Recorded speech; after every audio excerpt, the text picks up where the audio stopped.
Hey y'all, we're going to do something kind of fun and different today in Miss Dana's kitchen. We're going to make Cornish hens. Doesn't that sound like fun? I know a lot of times, and during the holidays, we think about making something like this. Sometimes we do, sometimes we don't. But then you might want to just do it after the holidays and serve it to your family, or if you, especially if you still have guests and you want to serve them something a little bit different. And also, there's no waste with it. And it's, you know, we have chicken a lot because we love chicken, but it's also very healthy. So we have it a whole lot. So this is going to be like chicken, but just a little different. So what I've done is I've mixed salt and pepper, a teaspoon of salt, a half a teaspoon of pepper, and I'm just going to sprinkle the Cornish hens. I'm going to sprinkle inside of them as well with the seasoning, and then we're going to put this amazing, I spilled it on the counter. I'm a mess cook, y'all. I have these paper towels here because since I'll be handling raw meat, I wanted to make sure that I didn't even have the opportunity to not do what I'm supposed to do whenever you handle raw meat. So I have 4 tablespoons of apricot jelly, and I added 3 tablespoons of soy sauce. I'm going to mix that together really well, and this is going to be the sauce for our Cornish hens. Now, this is just such a wonderful sauce. You're going to love it, I'm just telling you. And one thing is, it also makes a great gravy, and we're going to do something a little special with gravy as well, or the drippings in the pan. So I'm mixing it, mixing it, mixing it, mixing it.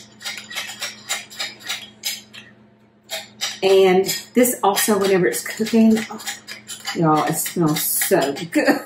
I'm just telling you, y'all are going to love it.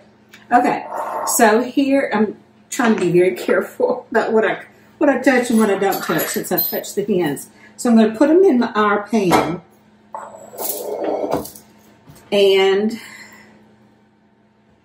just like this. And then I'm just going to spread this marinade on them.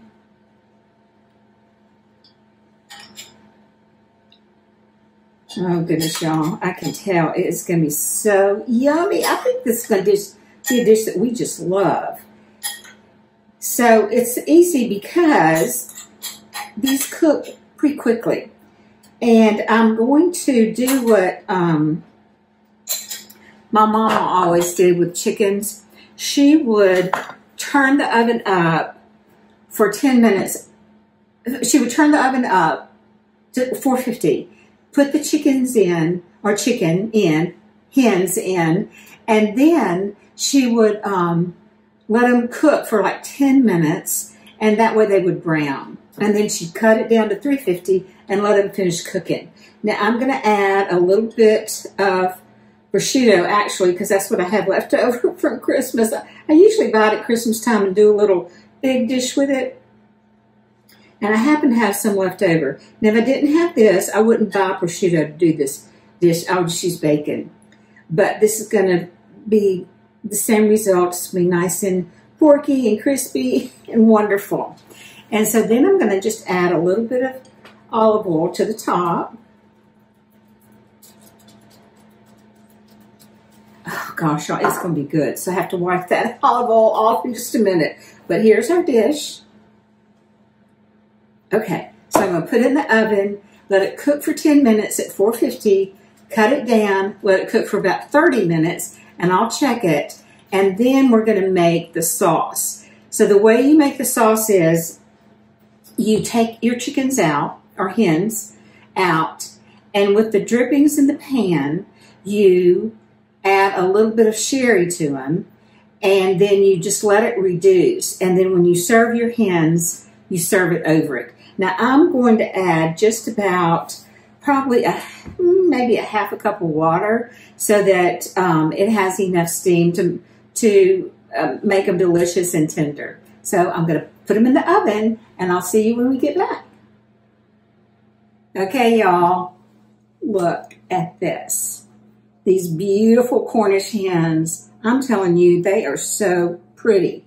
So what I'm going to do is I'm going to I want the sauce, or the drippings rather, to kind of cook down to make a wonderful sauce. So I'm going to put the Cornish hens in here. And then I'm going to add the sherry. Now, all I got was the cooking sherry that you get on the cooking aisle. Not like, you know, I didn't go to the liquor store or anything and get it. But I think this will work. And honestly, if you don't want to use sherry, just use a little chicken stock. Or, you know, we put a little water in it to begin with. Just use a little butter. And it'll make it so nice and rich and creamy. But you do want to reduce this if you do use sherry. So let me put it over on the stove. I have the oven on. And then I'm going to show you all these hens. They are so pretty, aren't they? Oh my goodness. I'm telling you the truth. I think this is going to be so much fun to have. So here they are. I'm going to reduce the drippings, make a little sauce, and then we'll be back and I'll show you how they look, the finished product. So here we are, y'all. These beautiful baked Cornish hens. Look how pretty. I garnished them with I poured the sauce over them. You can see how beautiful the sauce is, nice and golden. And I just poured it right over it. I added a little bit more salt and pepper. And then I garnished it with green onions because, you know, we love green onions. I was thinking about it whenever the sauce was reducing. I made this for one of my friends that I grew up from, actually graduated from high school in Pineville with. He's now the band director for Brooks and Dunn. And so when we moved up here, we wanted to get together, and I made this dish with the jam and the soy sauce, just such a great combination. And he loved it and talked about it forever. So I think this is a keeper. I think that you would really enjoy making this dish for your family. So here we are, baked Cornish hens from Miss Dana's kitchen. Bon appetit, y'all.